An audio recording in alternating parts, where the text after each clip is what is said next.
my YouTube channel started about a very specific computer task. And so my first 8 or 10 videos were about this thing I was building and designing. And some of that still actually generates interest on, but more in small technical gadgets that are more related to Internet of Things or, hobbyist DIY electronic stuff. That really generates a lot of interest in my channel right now. Ultimately, what I want to do is I want full telemetry from a rocket in the air back down to the ground live. That's ultimately what I'm working for. And if you kind of look through my channel, you'll see I fly rockets and then I play with electronic gadgets, and some of it looks like, well, maybe he's going to do that someday. I guess I haven't come out and said that yet. But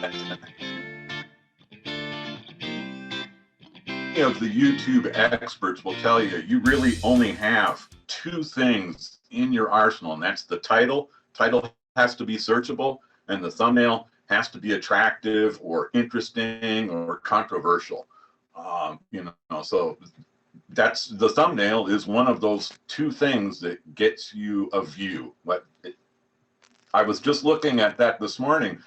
I was looking at suggested videos, and I realized, oh, the suggested video list has other people's videos mingled with mine. So I was trying to figure out, well, which one are mine and which one are theirs.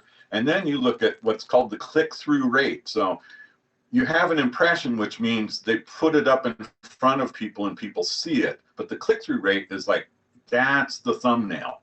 It's like that. It's only the size of a postage stamp. In most views on a TV set, it's maybe this big. That's the thumbnail. And that's what draws people to click on it. Maybe they see the first 40 characters of the title, maybe they don't. So that thumbnail is really crucial in getting that click-through rate. Actually I follow a lot of people on YouTube. YouTube's my primary form of entertainment as well as an outlet for me. And a fellow YouTuber, Bushwhack18, he's a game Twitch streamer guy, and he does technical reviews. Like, he reviewed PicMaker, and I tried it immediately after watching him, and I've used it ever since. I did try Canva, and to be honest with you, the big edge with PicMaker is your background removal tool comes in at the free level. Sorry, being a small YouTuber, I'd love to spend money on this service, that service, and the other service, but then you'd find that you're just spending money, and I'm not at that level yet where I can say, well, hey, I can, sign up for the pro version. But you have an awesome background removal tool that's available in the free version, and I hats off to you there. I was amazed. What was it? Just this last week, I took a picture of the astronauts that are on the International Space Station throwing a ball up in the air, and I just said, remove the background, and it outlined the astronauts and the ball, and I hit the button, say, go ahead, and it actually did it perfectly. No manual touch up, anything. And so, anytime I'm doing a thumbnail, you're looking to bring, like I say, excitement or controversy or an expression, whether it's fear or interest or, excitement. You're trying to bring something in. You want to depict the subject, and then you want to say something about it using imagery. And so that background removal tool is a big feature, and that's why I stay with it. To be honest with you, first of all, one of the things I discovered quite a while ago is a lot of small YouTubers, like you're working and you feel like you're under pressure to just, so you're just publishing that video willy-nilly at any time of day. I actually schedule my publishing of videos for, so if today I'm not done with this video today, I'm not going to publish it at 5 p.m. tonight. I'm going to publish it tomorrow morning at 7 a.m. when my audience starts kicking in. So that gives me time to think about it. It's more than just the title and the thumbnail, it's a campaign. So I'm using other social media to promote. So the description, the tags, again, that thumbnail factors in at the top. But, you know, in general, I think if you follow YouTube experts, like, and what I've noticed from my first 200 videos, I did not appear in any of my videos, only my voice, not my face. And I came to realize that, wow, just being on camera made a big difference. And then, you know, I used to use my logo.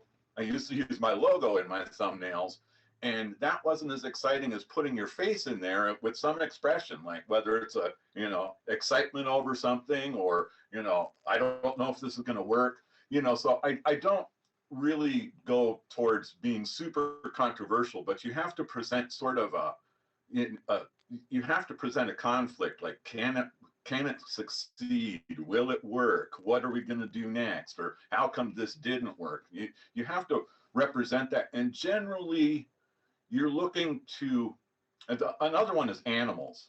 Anytime I put a picture of an animal in the thumbnail, that's click. But going back to my point of scheduling the video, this is a question that I wanted you to ask me. Is like, how do you come up for the ideas? So I upload the video and I let YouTube, artificial intelligence, picks out 3 possible thumbnails from the video. And you look and you go, well, I'm going to make something that looks like that, only I'm going to make it more exaggerated. So like often, you know, I do this weekly news series that only 30, 40 people watch, but it's, the average view time on it is so tremendous, I can't stop doing it. I'm working really hard to grow the audience for that. But if there's an animal in that video, the artificial intelligence picks that out, and it will usually put my face and the animal together, or it'll put the animal in there. And so then I take that animal, like most recently I did this one where it was an elephant. And so your image, your background removal tool perfectly removed the entire background from this elephant. And then I put the elephant in outer space. And that was largely successful as far as that video series is concerned. So a human face conveying some sort of emotion, animals, and then you create a juxtaposition of, well, this elephant in outer space, that doesn't make sense. You know, so it creates a curiosity about that. That's my sense. But I try to, more often than not, I'll look and see what the AI of YouTube has decided and try to pull the elements that it picked out and recreate that, only in a more exaggerated. So usually you're taking a background, a person's face or an animal, and then maybe one other element. And if there's room, you try to fit in 2 or 3 words, no more than that, because again, it's a postage stamp. And what, you know, for anybody out there that cares, the lower the lower what is that, right hand corner is taken up with the timestamp, so you don't put anything down in that corner, you know. So if you're gonna put any text, the text has to go across the top. Another thing I noticed is try to crowd the most interesting things into the middle, because if you put it on Twitter shrinks down the image to just what's in the center of it. So you lose a lot of the information around the outside edges. I've studied a lot about the various social medias and how it impacts, but I'm still using that same image throughout and trying to capitalize on it in the other social media to draw attention to the video. I really feel, you know, because you work so hard to produce a video, and oftentimes you're under, you know, pressure because you have work and family and a household to attend to, and to just know that you still got to do that thumbnail. and so knowing that I'm just going to go use this tool, I know how to use it, it's simple, it's effective. Like I say, I keep going to the background removal, but it's also nice that all my thumbnails are on that web page, so I can go back and go, well, this one has my face shot that I like, so I don't have to do that over again. So I'll take that, make a copy of it, edit it, cut everything out except for my face, and then put everything back in and change the title, you know. So simplifies, it streamlines the process of doing that thumbnail. It's like, because as I'm creating the video, I've already got the title in mind, and the description is essentially the outline of what I'm filming, and they often develop simultaneously. And there's been some times where I already knew what the thumbnail was going to be before I finished the video. And then there's sometimes, like I say, you wait to the end and see what YouTube does. Yeah. But it's part of the creation process, and I think that if you're going to have success in YouTube, especially as a small YouTuber, you know, obviously PewDiePie can put anything he wants for a thumbnail. You know, he can put his face up there. He can put an emoji with the title "I screwed up," and everybody's going to click on it because it's PewDiePie. But for my channel, there has to be something of interest to that person, and there has to be an idea that it's something that's going to be beneficial or to them.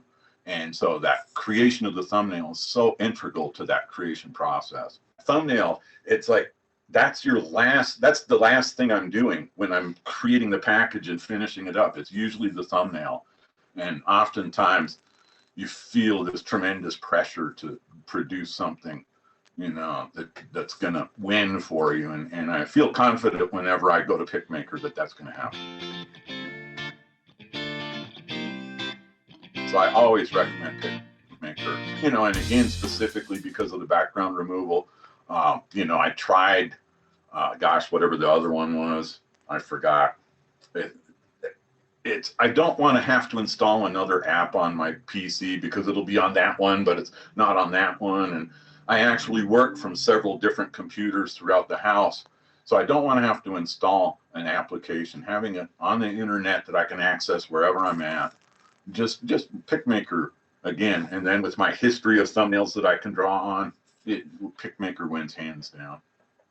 Other than that, especially going from version 1 to 2, the thing that improved the most was the handling of the text, because I always found that I could bring the text in, but then I couldn't edit it, and I'd have to save and go back out and come in. But you fixed that problem. That was awesome. You know, so the handling of the text, the new fonts, the color picker is great because I can type the color code in and specify the color to, because you're trying to create a brand. So you want, you know, so for this video series, I use this particular font and this color and so on. But you know, again, hats off. It's really hard for me to critique because I think that the 2.0, like I say, it's improved exponentially from version